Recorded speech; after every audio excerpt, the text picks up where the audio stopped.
Welcome back to my channel. Sebelum nonton video ini, jangan lupa subscribe, like, dan nyalakan lonceng notifikasinya ya. Cerita dimulai. Hujan deras mengguyur kota malam itu, seolah alam pun ikut menangis bersama Arini. Ia duduk di bangku kayu tua di depan jendela kamarnya, memandang kosong keluar. Di tangannya tergenggam sebuah cangkir teh yang sudah dingin. Air matanya mengalir tanpa henti, mengiringi suara petir yang memecah langit. Perpisahan dengan Bagas masih terasa seperti mimpi buruk yang tak kunjung usai. Aku gak bisa terus begini, gumam Arini pada dirinya sendiri. Namun hatinya berontak, Bagas adalah cinta pertamanya. Orang yang ia pikir akan menemaninya hingga akhir hayat. Tapi kenyataan berkata lain. Aku butuh waktu. Ia mencoba menenangkan diri, meskipun ia sendiri tidak yakin kapan luka itu akan sembuh. Hari-hari berikutnya terasa hampa. Arini menghabiskan sebagian besar waktunya merenung, menangisi hal-hal yang mungkin tak akan pernah ia miliki lagi. Namun suatu pagi ketika ia sedang merapikan meja kerja di kamarnya, matanya tertuju pada sebuah buku catatan tua. Itu adalah jurnal yang ia tulis saat SMA, penuh dengan impian dan rencana hidup yang kini terasa seperti sisa-sisa masa lalu. Salah satu halaman memuat tulisan besar dengan tinta merah, menjadi dosen psikologi. Arini tersenyum kecut, impian bodoh, pikirnya. Tapi perlahan, senyum kecil itu berubah menjadi tekad. Bukankah ia pernah begitu bersemangat untuk menempuh jalan itu? Bukankah ia pernah percaya bahwa ia bisa? Dengan sisa-sisa semangat yang ia miliki, Arini mulai mencari informasi tentang universitas dan program studi.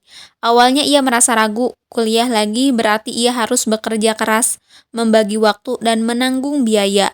Tapi ada sesuatu dalam dirinya yang mendorongnya untuk mencoba. Mungkin ini adalah cara untuk melupakan rasa sakitnya. Hari-hari Arini perlahan berubah. Ia mendaftar di sebuah universitas di jurusan psikologi. Meski awalnya berat, ia menemukan kesibukan baru yang membuatnya lupa akan luka hatinya. Perkuliahan, tugas-tugas, dan diskusi di kelas menjadi pelarian yang tak terduga. Ia mulai menikmati dunia baru yang penuh dengan pengetahuan dan tantangan. 4 tahun berlalu dengan cepat. Arini lulus dengan predikat cum laude. Keberhasilannya membuat ia diterima di program magister tanpa harus menunggu lama. Kali ini, ia lebih berani bermimpi besar. Ia ingin menjadi dosen, seperti yang ia tuliskan dalam jurnalnya dulu. Di sela-sela kesibukannya, Arini sering diminta menjadi pembicara dalam berbagai seminar. Pengalamannya dalam memahami manusia ditambah dengan cerita pribadi yang pernah ia alami, membuatnya menjadi pembicara yang inspiratif. Banyak orang terkesan dengan kisah perjuangannya. Namun, perjalanan Arini tidak sepenuhnya mulus. Ada malam-malam ketika ia merasa kesepian, ketika bayangan masa lalu kembali menghantui. Tapi ia belajar untuk menerimanya. Setiap luka adalah bagian dari dirinya.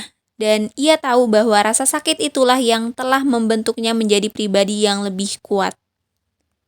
5 tahun kemudian, Arini resmi menjadi dosen di universitas tempat ia dulu menimba ilmu. Ia menjadi sosok yang dihormati dan disayangi oleh mahasiswa-mahasiswanya. Salah satu mata kuliah yang ia ajarkan adalah tentang psikologi cinta dan hubungan manusia. Ironisnya, dari semua orang, ia yang paling paham betapa rumitnya cinta itu. Suatu hari, setelah selesai mengajar, Arini duduk sendirian di taman kampus. Matahari sore perlahan tenggelam di ufuk barat, memancarkan warna keemasan yang menenangkan. Ia membuka jurnal lamanya yang selalu ia simpan di tas. Di halaman terakhir, ia menulis, "Terima kasih Tuhan, karena telah mengambil sesuatu yang aku kira terbaik, hanya untuk menggantinya dengan sesuatu yang jauh lebih indah." Ia tersenyum. Untuk pertama kalinya dalam bertahun-tahun, ia merasa benar-benar damai. Ia menyadari bahwa kehilangan Bagas bukanlah akhir, melainkan awal dari perjalanan yang membawa dirinya ke tempat yang lebih baik.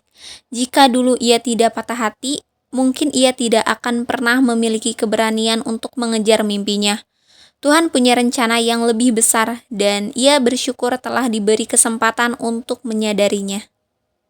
Arini menutup jurnal itu, lalu berdiri dengan kepala tegak. Ia tahu perjalanan hidupnya masih panjang, tapi ia tidak lagi takut. Kini, ia adalah perempuan yang kuat, cerdas dan penuh keyakinan. Dan yang paling penting, ia adalah perempuan yang telah berdamai dengan dirinya sendiri. Terima kasih yang sudah nonton video aku. Bye-bye.